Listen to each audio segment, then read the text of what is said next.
جو جوانوں کے اوپر ضروری ہے کہ اسٹڈی کریں.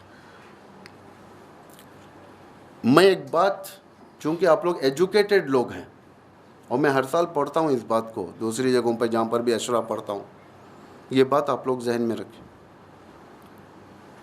قاسم کا بدن کا اساسینیشن قاتل یزیدیت نے اس دور میں ایک ہی بار کیا، لیکن قاسم کا کیریکٹر اساسینیشن خود چاہنے والوں سے ہر سال ہوتا ہے. کیریکٹر اساسینیشن کیا ہے؟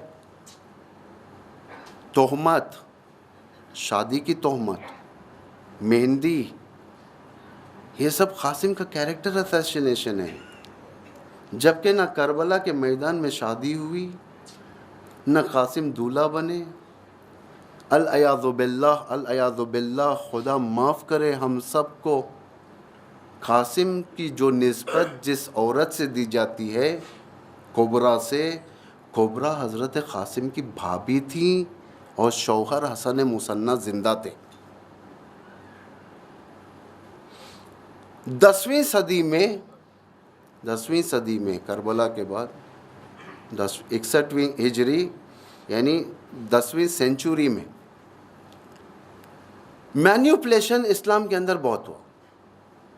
بہت سارے روایتوں کو گھسایا گیا، بہت سارے چیزوں کو ختم کیا گیا، بہت سارے یعنی لوگوں کو رلانے کے لیے نہ جانے کیا کیا کیا گیا. اس کے اندر یہ روایت یعنی جو اصل روایت نہیں ہے، جھوٹ، تہمت، اس کے بعد سے اسلام کے اندر آئی. اتفاق سے اس رواج کو اتنا پھونکا گیا، آج انسان کی ضمیر نہیں ماننے کے باوجود بھی اتنا وہ عادت کر چکا ہے کہ وہ نوحے میں پڑھتا ہے پابندی سے 7 محرم کو بیان کرتا ہے. بعض نوحے ہوتے ہیں، کبرا نے کہا قاسم دولہا کس سونے بند میں سوتے ہوئے، ہماری طرف چلتا ہے. یہاں پہ نہیں معلوم یہ کون سے نوحے چلتے ہیں حضرت قاسم کے. خدا کی قسم وہ میدان شادی کا میدان نہیں تھا. وہ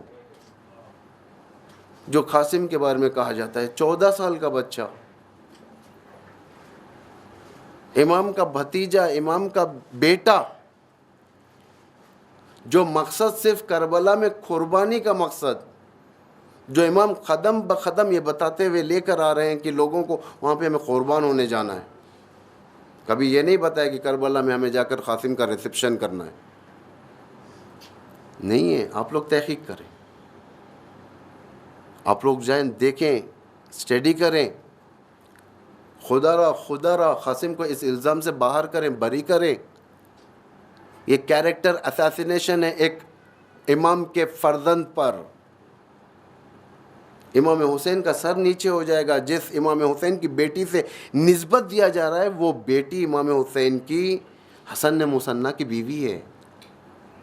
حسن مثنیٰ امام حسین کے داماد اور کربلا کے اندر موجود روز عاشورہ وہ زخمی ہوئے زندہ تھے. ورنہ اگر خدا نخواستہ شہادت ہو جاتی تو ایک احتمال، وہ بھی شہادت کے بعد اسلامی قانون یہ ہے کہ 4 مہینے تک، اس میں بھی احتمال نہیں دیا جا سکتا. یہ تو کھلی تہمت رائج ہو چکی ہے ہمارے درمیان. یہ جب تک ہم منہ نہیں کھولیں گے، یوتھس کو نہیں بتائیں گے، جوانوں کو نہیں بتائیں گے، ایجوکیٹڈ لوگوں کو نہیں بتائیں گے، انٹلیکچوئلز اگر خدا نخواستہ خاموش رہیں گے، علماء خاموش رہیں گے، کل کے دن امام حسین، امام زمان، حضرت زہرا، امام حسن سب دامن پکڑیں گے، کہیں گے تو ہمارے خاندان پر خدا نخواستہ غلط رشتے کا الزام لگایا. یزیدیت نے ایک بار اساسینیشن کیا تھا کربلا میں، ہم تو ہر سال کیریکٹر اساسینیشن کرتے ہیں. جوان، میں نے سنا کہ آج کوئی ذاکرہ جو لیڈی، محترم لیڈی یہاں پر جو پڑھتی ہیں صبح میں، انہوں نے اس رسم و رواج کو ڈینائی کیا باقاعدہ، یعنی کنڈم کیا ہے. یقیناً زبان کھولی، زبان کھولنے والے امام کے سامنے بری ہوتے ہیں. محشر میں جس وقت پیش کیے جائیں گے ہم لوگ، خدا پوچھے گا تو نے وہ کیوں نہیں بیان کیا جو الزام لگ رہا تھا. ہم کہیں گے لوگوں کے ڈر سے، لوگوں کے ڈر سے. خدا کہے گا تجھے لوگوں کا ڈر تھا، میرا ڈر نہیں تھا؟ امام زمان کل کے دن سوال کریں گے تو ہم کیا جواب دیں گے؟ اور یہ جو جتنے مصائب ہیں، قاسم کی شادی وغیرہ، یہ سب لیٹسٹ مصائب ہیں، بنائے ہوئے مصائب ہیں. یہ کتنے سال پہلے بنے؟ زیادہ عرصہ نہیں گزرا.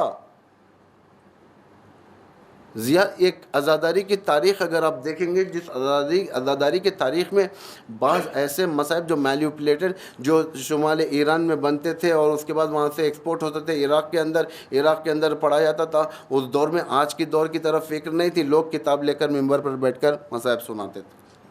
اس میں کیا لکھا ہے کیا نہیں لکھا ہے کسی کو کچھ نہیں معلوم، اور اس کتاب کو حجت بنایا جاتا تھا.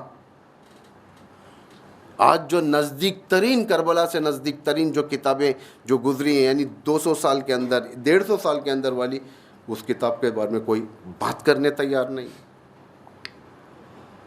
اس سے زیادہ نہیں بولوں گا میں، لیکن درود ہو اس لیڈی پر، اس محترمہ پر جو یہاں پر عورتوں کے اندر بیان کی، کیونکہ عورتوں میں زیادہ رسم ہے یہ مہندی کا. کہاں سے ہے مہندی؟ کربلا میں پانی کہاں سے آیا مہندی بنانے کے لیے؟ مہندی صرف پتے تو نہیں لگڑے جاتے. مہندی کی خصوصیت یہ کہ جتنا آپ گھسیں گے اتنا ہی مہندی. اور عرب میں دامادوں کے لیے مہندی کا رواج کہاں پر ہے؟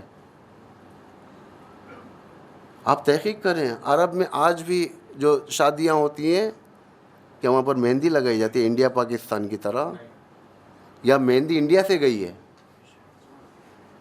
یا مہندی کئی ایسی جگہ سے گئی ہے، مثلا انڈیا، سری لنکا، رسول کے امام حسین کے پاس کربلا بنا کر لے گئے، وہاں پر کربلا میں جا کر لگا دیا. توجہ کریں، تحقیق کریں، آپ لوگ خدا را تحقیق کریں. قوم کی حماقت کے دلیل یہ ہوتی ہے کہ وہ قوم کی حماقت، یعنی وہ قوم ایڈیٹ قوم ہوتی ہے جو قوم سننے کے بعد تحقیق نہ کرے. امام فرماتے ہیں ایسے لوگوں کو میں اپنے ساتھ نہیں رکھتا، ایڈیٹس کو.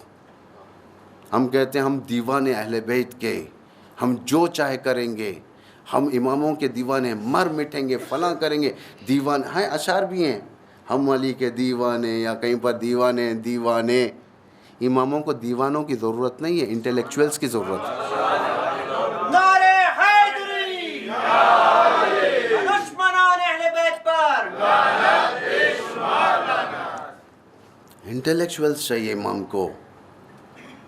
دین میں فقیہ ہونا چاہیے انسان. فقیہ سے مراد مجتہد نہیں ہے، کم از کم دین آموزی ہونی چاہیے ہمارے پاس. اتنا تو ہمارا لاجیکل مینرز ہے کہ ہم دیکھیں آیا بات صحیح ہے یا نہیں ہے.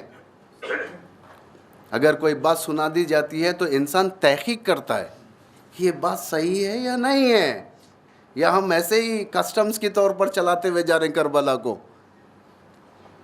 یہ روایتیں انقلاب کربلا کے اوپر ایک دھبا ہے. معلوم ہے لوگوں تک بات جاتی ہے، لیکن افسوس یہ ہوتا ہے کہ انسان اس کو ریپیٹ کریں. پھر بعض جگہ تو ایسے میں مجلس پڑھ کے اترا یہ سب بیان کر کے، نیچے وہی مہندی کا نوحہ شروع ہو گیا. ہمارا کام ہے وما علینا الا البلاغ المبین، علینا البلاغ علیک البلاغ وعلینا الحساب. اللہ کہہ رہا ہے تیرا کام ہے پہنچانا، حساب میں لے لوں گا. تحقیق کریں آپ لوگ، کالجز میں جانے والے، اسکول میں جانے والے، عورتیں لڑکیاں تحقیق کریں.